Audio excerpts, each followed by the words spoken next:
Welcome to Lesson 3.12 about making sure the government doesn't penalize you for treating your employees like contractors. What do Tyrannosaurus rex, saber-toothed tigers, dodo birds, and employees have in common? Well, employees aren't extinct quite yet, but they definitely should be on the endangered species list.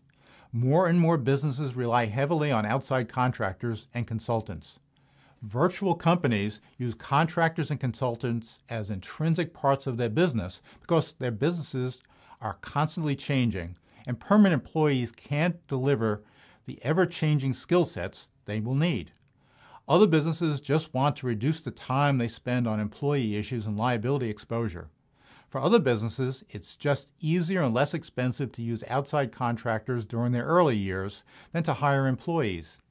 You can substantially reduce costs, especially if you need highly experienced technical people for your projects, but you don't have enough volume of work to keep them fully occupied in their specialty areas. Keeping a team of underutilized, highly paid specialists on your payroll is very expensive. Sure, you might keep them busy on projects outside their specialty, but you're probably paying them based on their market price for their special experience.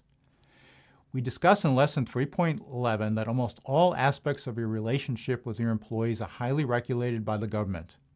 On the other hand, the government tends to be indifferent to your relationships with your outside contractors and consultants. You're free to structure almost any type of relationship you want with outside contractors and consultants. Just put it in your contract, and it becomes the law that governs your relationship. In effect, you and your contractor become your own government. That's pretty nifty. That flexibility is a big reason why employees are disappearing and outside contractors are increasing. People like telling government, "Take a hike." Where is evolution taking companies, employees, and outside contractors? Will contractors replace employees like mammals replace reptiles as the dominant life form? Evolution works very slowly, but the government is in a battle with many businesses, both large and small, trying to preserve employees, like trying to preserve spotted owls and snail darters. Government does this by redefining your contractors as employees for many legal purposes, even if you and your contractors agree they're not employees. Government has a vested interest in preventing you from turning your employees into outside contractors. Government collects more in taxes for employees than for contractors.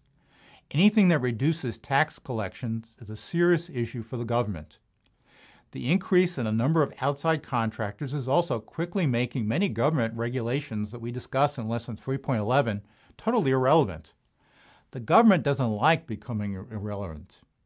In this lesson, we discuss one of the big issues with using contractors. How do you comply with tax and other employment laws that are designed to trap businesses that treat people as contractors instead of as employees?